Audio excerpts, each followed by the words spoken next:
Hi hello வணக்கம் welcome back to my channel. இன்றைக்கி YouTube சேனலில் ஒரு சந்தோஷமான விஷயத்தை பற்றி தான் நான் உங்ககிட்ட ஷேர் பண்ணுறதுக்காக வந்திருக்கேன். நான் ஆல்ரெடி சொல்லியிருந்தேன் போன vlogலேயே நம்ம 1000 சப்ஸ்கிரைபரை ரீச் பண்ணிட்டோம் அப்படின்னு சொல்லியிருந்தேன். இப்போ நமக்கு அது மானிட்டைஸ் ஆகி அடுத்த ப்ராசஸ்க்கு போய் நமக்கு கூகுள்லேருந்து பின் நம்பர் வந்துருச்சு. அதை தான் உங்ககிட்ட ஷேர் பண்ணுறதுக்காக இன்றைக்கி ஒரு குட்டி ஸ்டோரியோட என்னோடய யூடியூப் ஜேர்னியை பற்றியும் அப்படியே உங்ககிட்ட ஷேர் பண்ணலாம் அப்படின்னு தான் இந்த வீடியோ தான் எடுக்கலாம் அப்படின்னு வந்திருக்கேன். இப்போது மானிட்டைஸ் ப்ராசஸ் எல்லாம் வரிசையாக ஆகிட்டுருக்குங்க. யூஎஸ் டேக்ஸ் கம்ப்ளீட் பண்ணி ஐடி வெரிஃபிகேஷன் பின் வெரிஃபிகேஷன் எல்லாம் நடந்துக்கிட்டு இருக்குது. நமக்கு கூகுளில் இருந்து கூட கூகுள் ஆட்சன்ஸ்க்கான பின் நம்பர் நமக்கு வந்துருச்சு. இது ரொம்ப பெரிய சந்தோஷம் எனக்கு. நம்ம எப்பவுமே ஏதாவது ஒன்று பண்ணணும் அப்படின்னு ஒருத்தவங்ககிட்ட நம்ம சொல்கிறோம் அப்படின்னா கண்டிப்பாக அதை நம்ம நிரூபித்து காட்டினா தான் நம்ம செய்கிறதுக்கே ஒரு பெர்மிஷன் கிடைக்கும், இல்லை செய்யலான்னு சொல்லுவாங்க. அடுத்து நம்ம த்ரெஷ்ஹோல்டுக்காக பேமெண்ட் த்ரெஷ்ஹோல்டுக்காக தான் வெயிட் பண்ணிகிட்ருக்கோம். $100 ரீச் பண்ணணும். $100 ரீச் பண்ணிட்டோம் அப்படின்னா நமக்கும் பேமெண்ட் வர ஆரம்பிச்சிரும். நிறைய பேர் என்கிட்ட கேட்ட கேள்வி என்னென்னா, யூடியூப்பில் இருந்து உங்களுக்கு அமௌண்ட் வருதா அப்படின்னு தான் நிறைய பேர் கேட்டுட்டு இருந்தீங்க. ஆமாங்க, கண்டிப்பாக யூடியூப்பில் இருந்து அமௌண்ட் வரும். நான் எதனால் யூடியூப் ஆரம்பித்தேன், அமௌண்ட் வருது வரல அதெல்லாம் நெக்ஸ்ட்டு தான். ஃபஸ்ட்டு நான் ஒரு மெமரிக்காக தான் யூடியூப் ஆரம்பித்தேன். நம்ம இதில் போடுறது நம்ம ஒரு ஃபோனில் இப்போ ஸ்டோரேஜ் பண்ணுறோன்னா ஒரு வேளை ஃபோன் மெமரி இதாக இருக்கலாம், இல்லை ஏதோ ஒரு நாள் அது வீடியோஸ் எல்லாம் போயிடும். இப்போ நம்ம யூடியூப்பில் போடுறது எப்போ எனக்கு எடுத்து பார்த்தாலும் கண்டிப்பாக அது ஒரு மெமரியாக என் ஃபோனில் இருக்கும். அது என் ஃபோன்லேயும் இல்லை, எல்லார் ஃபோன்லேயும் என்னோடய மெமரிஸை பார்த்துக்கலாம்.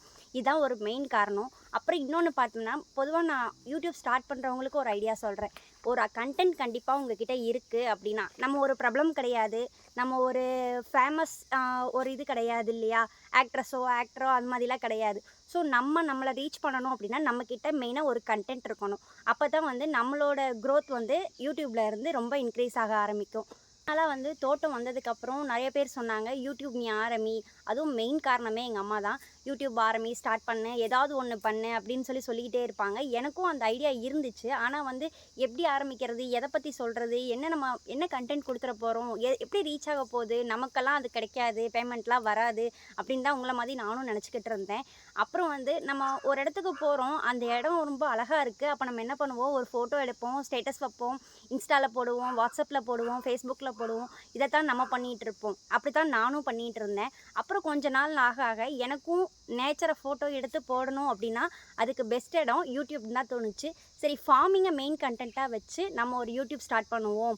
விலாக் எல்லாம் நம்மளோட ஃபேமிலி விலாக் ஆகட்டும், இல்லை நம்ம விலாக் ஆகட்டும், பர்சனலாக ரீச் ஆகிறதுக்கு ரொம்ப சான்ஸ் கம்மி. ஏன் அப்படின்னா மேபி நம்ம ஃபேமஸாக இல்லாமல் இருக்கலாம். அதனால தான் மெயின் காரணமாக கூட இருக்கும். ஆனால் மெயின் கண்டென்ட் உங்ககிட்ட கண்டிப்பாக இருந்துச்சு. ஒரு குக்கிங் ஆகட்டும், இல்லை ஒரு க்ளீனிங் ஒர்க் ஆகட்டும், இல்லை நம்ம இந்த மாதிரி தோட்டம் ஃபார்மிங், இல்லை கார்டனிங் ஒர்க் ஆகட்டும், மாடி தோட்டம் ஆகட்டும், இந்த மாதிரி மெயின் கண்டென்ட் உங்ககிட்ட இருந்துச்சுன்னா கண்டிப்பாக நீங்கள் யூடியூப் சேனல் ஸ்டார்ட் பண்ணலாம். நீங்களும் என்ன மாதிரி கண்டிப்பாக யூடியூப்பில் அமௌண்ட் சம்பாதிக்க முடியும். இது ஸ்டார்ட் பண்ணுற பிகைனர்ஸ்க்கு நான் ஒரு சின்ன டிப்ஸ் மாதிரி தரணும் அப்படின்னா நான் இதைத்தான் சொல்லுவேன். நெக்ஸ்ட்டு பார்த்தீங்கன்னா, நான் இப்போ உங்களுக்கு என்னோடய ஃபாலோவர்ஸ்க்கும் சப்ஸ்கிரைபர்ஸ்க்கும் கண்டிப்பாக தெரிஞ்சிருக்கும். நாங்கள் மல்லிகைப்பூ தோட்டம் வச்சுருக்கோம், சின்ன சின்ன மரமெல்லாம் வச்சுருக்கோம், ஃப்ரூட்ஸ் பழம் நிறைய மரமெல்லாம் வச்சுருக்கோம் அப்படிங்கிறது நீங்கள் பார்த்துருப்பீங்க. தென்னை மரம் இதெல்லாம் இருக்குதுன்னு. அதோட வீடியோ தான் உங்களுக்கு நான் எடுக்கிறதுக்கு ஸ்டார்ட் பண்ணேன். ஏன்னா இதெல்லாம் யாரோ உருவாக்கி நம்ம இங்கே இருக்கலை, நம்மளாக உருவாக்கி நம்ம இங்கே இருக்கிறதுனால தான் இதை யூடியூப் எடுக்க முடியுது என்னால். இல்லைனா இதை வீடியோ எடுக்கிறதுக்கு என்கிட்ட ஒரு கண்டென்ட்டும் இல்லாமல் இருந்திருக்கும். நிறைய பேர் என்கிட்ட கேட்டிருக்கீங்க, இது எந்த டிஸ்ட்ரிக்ட், நீங்கள் எந்த ஊர், எந்த பிளேஸில் இருக்குது, இது எந்த இடம் அப்படின்னு நிறையா என்கிட்ட கமெண்ட்ஸ் கேட்டுக்கிட்டே இருக்கிறீங்க. அப்புறம் இது எத்தனை ஏக்கரு, எவ்வளோ இடம் இருக்குது உங்ககிட்ட, என்னெல்லாம் போட்டிருக்கிறீங்க, இது எப்படிலாம் பாதுகாக்கிறீங்க அப்படிங்கிற மாதிரி நிறைய பேர் கேட்டிருந்தீங்க. அதுக்கு எல்லாத்துக்கும் பதில் நான் கரூர் டிஸ்ட்ரிக்குங்க. என் ஹஸ்பண்ட் இங்கே பழனி, திண்டுக்கல் டிஸ்ட்ரிக்கு.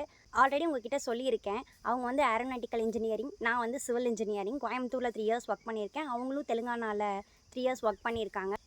கொரோனானால கொஞ்சம் ரிசைன் பண்ணுற மாதிரி ஆயிடுச்சு, தோட்டத்தை பார்க்குற மாதிரி ஆயிடுச்சு. நாங்கள் இப்போ தோட்டத்துக்கு வந்துட்டோம். தோட்டத்தில் பார்த்திங்கன்னா பழனியிலேருந்து 30 கிலோமீட்டர் தள்ளி அப்பியம்பட்டி 4 ரோடு அப்படிங்கிற இடத்துல தான் எங்கள் தோட்டம் இருக்குது. இது எத்தனை ஏக்கர்னு சொல்கிறதுல எனக்கு பெருசாக உடன்பாடு இல்லை. ஏன் அப்படின்னா பெருமைக்காக சொல்கிறேன் அப்படின்னும் நெகட்டிவ் கமெண்ட்ஸ் நிறையா வர்றதுக்கு சான்ஸ் இருக்குது. ஸோ அதனால் இது சொல்கிறதுக்கு எனக்கு விருப்பம் இல்லை. அடுத்து நிறைய பேர் கேட்டிருந்தீங்க, மல்லிகைப்பூ நாற்று எங்கே வாங்குறீங்க, மல்லிகைப்பூ நாற்று உங்ககிட்ட கிடைக்குமா, நாங்கள் வாங்கிக்கலாமா அப்படின்னு நிறைய பேர் கேட்டிருந்தீங்க. அதுக்கு என்னோடய பதில் என்னென்னா, மல்லிகைப்பூ நாற்று நாங்கள் ராமேஸ்வரத்தில் இருந்தாங்க வாங்கினோம். இது ராமேஸ்வர நாற்று. எங்களுக்குமே நாற்று நாங்கள் அங்கேருந்தா வாங்குறதுனால நாங்கள் சேல் பண்ணல. நாங்கள் ஒன்லி பூ மட்டும்தான் சேல் பண்ணுறோம். வேணுங்கிறவங்க கீழே கமெண்டில் சொல்லுங்கள். நான் உங்களுக்கு காண்டாக்ட் டீட்டெயில்ஸ் கொடுக்குறேன். கண்டிப்பாக பழனி, ஒட்டஞ்சத்திரம், தாராபுரம் நியரில் இருந்தீங்கன்னா சொல்லுங்கள். நான் கண்டிப்பாக வந்து பூ வந்து நீங்கள் வாங்கிக்கலாம். ஆனால் நாற்று எங்ககிட்ட இல்லைங்க. நாங்கள் இப்போதைக்கு 1 ஏக்கரில் தான் வந்து மல்லிகைப்பூ வச்சுருக்குறோம். இன்னும் 1 ஏக்கர் எக்ஸ்டெண்ட் பண்ணி போடலாம் அப்படிங்கிற ஐடியா இருக்குது. நாங்களுமே நாற்று ராமேஸ்வரம் போய் தான் வாங்கணும். இப்போ ரீசெண்டாக எல்லோரும் சொல்கிறாங்க மேட்டுப்பாளையம் நாற்று நல்லா இருக்குது அப்படின்னு. ஸோ மேட்டுப்பாளையம் நாற்றும் ட்ரை பண்ணி பார்க்கலாம், போய் விசிட் பண்ணி பார்க்கலான்னு தான் இருக்கோம். கண்டிப்பாக அதை நான் அடுத்த ஸ்டெப் பண்ணுறப்போ நான் உங்களுக்கு காமிக்கிறேன் வீடியோவில். நான் வந்து ஃபஸ்ட்டு யூடியூப் சேனல் ஸ்டார்ட் பண்ணலாம் அப்படிங்கிற பட்சத்தில் எனக்கு நிறைய பேர் சப்போர்ட் கொடுத்தது என் ஃபேமிலி மெம்பர்ஸ் தான். அதுலேயும் குறிப்பாக பார்த்தீங்கன்னா பெண்கள் தான். ஃப்ரெண்ட்ஸ் ஆகட்டும் நிறைய பேர் கண்டிப்பாக போடு, இந்த மாதிரி கண்டென்ட் போடு, நல்லா வந்து ஒர்க் அவுட் ஆகும், பெட்ஸ் ரிலேட்டடாக போடு, அது வந்து ஒர்க் அவுட் ஆகும், அந்த மாதிரி நிறையா சொல்லியிருக்கீங்க. இன்னும் குக்கிங் நிறையா போடு, அதுவுமே ரீச் ஆகிறதுக்கு வாய்ப்பு இருக்குது, அந்த மாதிரிலாம் நிறைய சொல்லியிருக்கீங்க. அவங்க எல்லாத்துக்குமே என்னோட பெரிய தேங்க்ஸ். ஏன்னா இன்றைக்கி ரீச் ஆகி நம்ம இந்த பின் வெரிஃபிகேஷன்லாம் பண்ணுறப்ப தான் தெரியுது, இவங்கெல்லாம் பண்ண சப்போர்ட்னால தான் நம்ம இன்றைக்கி இந்த இடத்துக்கு வந்திருக்கோம். இவங்க எல்லாத்துக்குமே இந்த இடத்துல நான் தேங்க்ஸ் சொல்லிக்கிறேன். நானுமே இந்த 1 வருஷத்தில் யூடியூப் சேனல் ஸ்டார்ட் பண்ணி எவ்வளோ நாள் நினச்சிருக்கேன், நம்ம வீடியோ எடுக்கணுமா, இது வீடியோ எடுக்கிறதுக்கு இன்னொருத்தவங்களை டிபெண்ட் பண்ண வேண்டியது இருக்கே, நமக்கு ஒருத்தர் எடுத்து கொடுத்தா தான் வீடியோ எடுக்க முடியும் அப்படின்லாம் நிறைய நாள் யோசிச்சிருக்கேன். சில டைம் வந்து இது எடுக்கணுமா அப்படின்னு கூட இருக்கும். இதனால் என்ன யூஸ், இது நம்மளால் ரீச் ஆக முடியாது, ரீச் ஆகாது அப்படின்லாம் நான் நிறைய டைம் யோசிச்சிருக்கேன். ஆனால் இதுக்கு எல்லாத்துக்கும் ஒரு பலனாக இன்றைக்கி நமக்கு வந்து கூகுள் ஆட்சன்ஸில் இருந்து பின் நம்பர் வந்திருக்கு. அது எனக்கு ரொம்ப பெரிய சந்தோஷங்க. ஃபஸ்ட்டு எங்கள் அப்பா கிட்ட வந்து கீபேட் மொபைல் தான் இருக்குது, ஆண்ட்ராய்டு மொபைல் இல்லை. என்னோடய வீடியோஸை அப்பா வந்து ஃபோனில் வந்து இன்னொருத்தவங்க காமிச்சு யூடியூப்பில் பார்த்ததுக்கப்புறம் தான் அப்பா வந்து என்கிட்ட சொன்னாங்க, நீங்கள் நாட்டு மாடலாக வச்சுருக்கீங்கல்ல, அதை பற்றின வீடியோ ஏதாவது எடுத்து போடுமா, இன்னும் அதை பற்றி ஏதாவது சொல்லலாம்ல, அவங்களுக்கும் தெரியாதவங்க தெரிஞ்சுக்கட்டும் அப்படின்லாம் நிறையா சொன்னாங்க.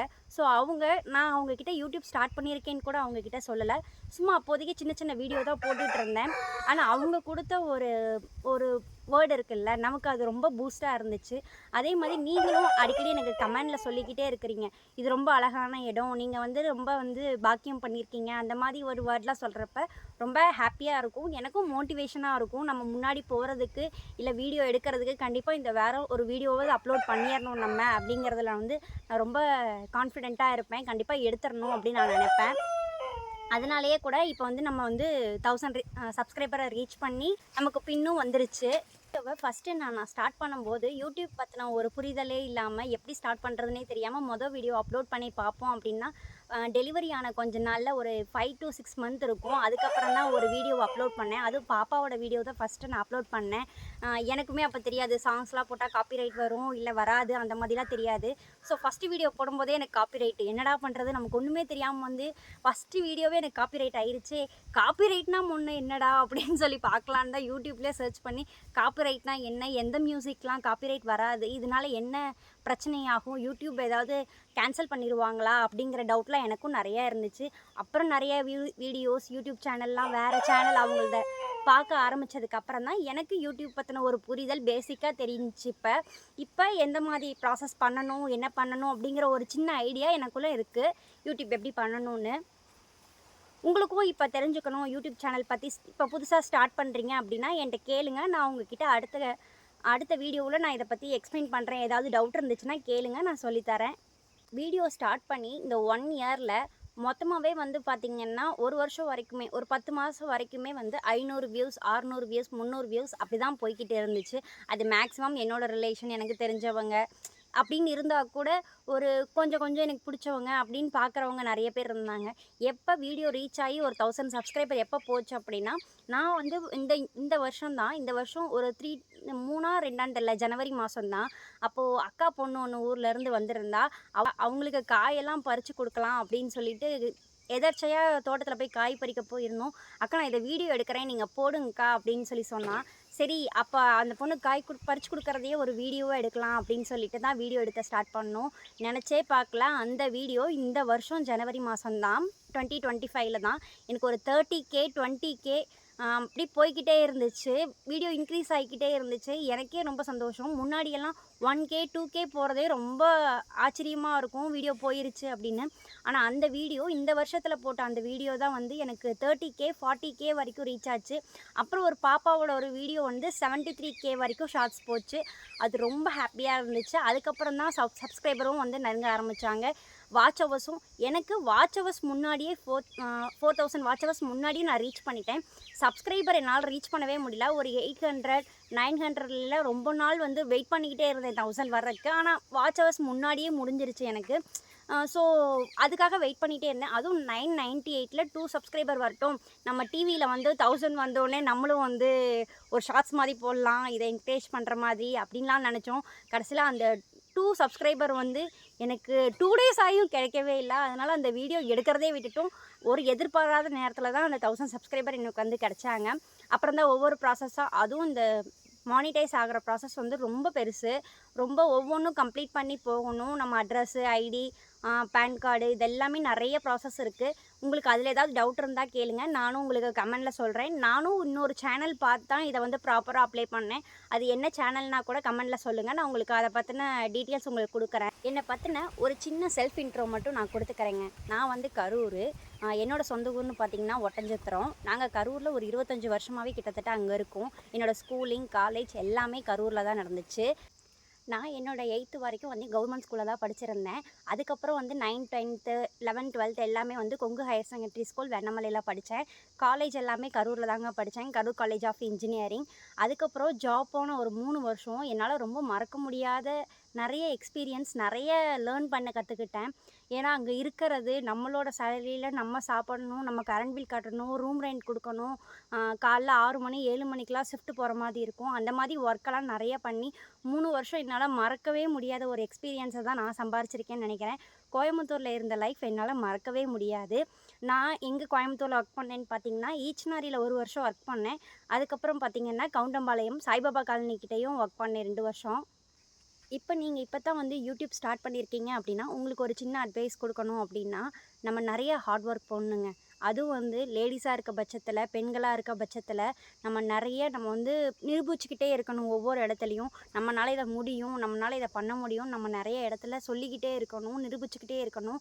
அப்போ தான் நமக்கான அங்கீகாரம் அந்த இடத்துல கிடைக்கும். நீங்களும் இப்போ தான் யூடியூப் ஸ்டார்ட் பண்ணுறீங்க, இல்லை எனி பிஸ்னஸ் பெண்கள் வந்து ஸ்டார்ட் பண்ணுறீங்க அப்படின்னா, கண்டிப்பாக உங்களுக்கு ஒரு பெஞ்ச் மார்க்கை நீங்கள் வச்சுக்கோங்க. கண்டிப்பாக அந்த இடத்துல ரீச் பண்ணிட்டீங்கன்னா, கண்டிப்பாக அதுக்கப்புறம் போகிறதுக்கு எல்லாருமே சப்போர்ட் பண்ணுவாங்க. அப்படி தான் இப்போ எனக்கும் சப்போர்ட் பண்ணுறாங்க. ஃபஸ்ட்டு நான் ஆரம்பிக்கும்போது இது என்ன வேலை, இதுக்காக டைம் மெனக்கெடுது. ஏன்னா வந்து இப்போ நார்மலாக ஒரு குக்கிங் வீடியோ எடுக்கும்போதோ, க்ளீனிங் வீடியோ எடுக்கும்போதோ, இல்லை இந்த மாதிரி நேரம் எடுக்கும்போதோ யாரோட ஹெல்ப்பும் தேவையில்லை. நமக்கு ஒரு வந்து ட்ரைபாட் இருந்தால் மட்டும் போதும், நம்ம பாட்டுக்கு நம்ம வீடியோ எடுத்துக்கலாம். ஆனால் ஃபார்மிங் வீடியோ எடுக்கணும்னா பேக்கில் நம்ம நடந்து போகிறப்பையோ இல்லை நேச்சரை பற்றியோ இன்னொருத்தவங்க வீடியோ எடுக்கணும். நான் அப்படி தான் எடுக்கணும். இன்னொருத்தவங்க இருந்தால் தான், டிபெண்ட் பண்ணி இருந்தால் தான் என்னால் வீடியோ எடுக்க முடியும் அப்படிங்கிற மாதிரி இருக்கும் ஒவ்வொரு நேரத்தில். அந்த நேரத்தில் கொஞ்சம் கடுப்பாகவும் இருக்கும், வேலையும் கெடுது, அவங்களுக்கும் வேலை இருக்குது, யார் நமக்கு வீடியோ எடுக்கிறது, எப்படி அப்லோட் பண்ணுறது, அந்த மாதிரி டவுட் நிறைய இருக்கும். ஆனால் இது எல்லாத்தையும் நம்ம ஓவர் கம் பண்ணி வரணும். அப்போ தான் நமக்கான அங்கீகாரம் அந்த இடத்துல கிடைக்கும். நீங்களும் வந்து ஓடிக்கிட்டே இருங்க, எந்த இடத்துலையும் ட்ராப் ஆகாதீங்க. கண்டிப்பாக உங்களோட வெற்றி ஒரு நாள் கண்டிப்பாக நிச்சயம் அடைவீங்கன்னு நான் நம்புகிறேன். நானும் இந்த வெற்றியை நான் உங்ககிட்ட ஷேர் பண்ணுறதுக்கு தான் வந்திருக்கேன். நமக்கும் கண்டிப்பாக அமௌண்ட் வந்தோடனே எவ்வளோ அமௌண்ட், என்னோடய ஃபஸ்ட்டு சேலரி எவ்வளோன்னு நான் நெக்ஸ்ட் வீடியோவில் அப்லோட் பண்ணுறேன். பாய். இதோட நான் கிளம்ப வேண்டிய நேரம் வந்துருச்சு. உங்களுக்கு இதில் ஏதாவது டவுட் இருக்குது, எப்படிங்க அப்ளை பண்ணுறது அப்படிங்கிற நிறைய கேள்விகள் இருந்தால் எனக்கு கமெண்டில் சொல்லுங்கள். நான் ஒரு பொண்ணை பற்றி கமெண்டில் சொல்லணும்னு நினைக்கிறேன். திருவண்ணாமலையிலேருந்து ஒரு பொண்ணு எனக்கு கமெண்ட் பண்ணியிருந்தீங்க. எங்கள் வீட்டில் 3 பொம்பளை பிள்ளைங்கக்கா, எங்கள் அப்பா அம்மாவும் உங்களை மாதிரி தான் நாங்கள் மல்லிகைப்பூ செடி வச்சு பண்ணிகிட்ருக்கோம் அப்படின்னு சொல்லியிருந்தீங்க. அவங்களுக்கு வந்து என்னோடய வாழ்த்துக்களை தெரிவிச்சுக்கிறேன். அவங்களும் சொல்லியிருந்தீங்க அமௌண்ட் வந்து ஒவ்வொருத்தரும் நிறைய பேர் கமெண்டில் சொல்லியிருந்தீங்க, ஆளுங்களுக்கு வந்து ஒரு படிக்கு நீங்கள் 100 ரூபா கொடுக்கறது ரொம்ப அதிகம்க்கா, நாங்களாம் 60 ரூபா 50 ரூபா தான் தர்றோம் அப்படின்னு சொல்லியிருக்கீங்க. இந்த ஏரியாவில் ஆள் கிடைக்கிறது ரொம்ப ரேராக இருக்குது, அதனால தான் இவ்வளோ அமௌண்ட் போகுது. அது ஏரியாவுக்கு ஏரியா டிஃபர் ஆகும், அப்படி தான் இருக்குது போல். இங்கே அவ்வளோ கொடுத்தா தான் வர்றாங்க, அதனால தான் நாங்கள் இவ்வளோ கொடுக்க வேண்டியது இருக்குது. சரி, இதோட கிளம்பிக்கலாம். பாய். தேங்க்யூ. இந்த வீடியோ பிடிச்சிருந்தா சப்ஸ்கிரைப் பண்ணுங்கள், இன்னும் எனக்கு தொடர்ந்து சப்போர்ட் பண்ணுங்கள். தேங்க்யூ. பாய்.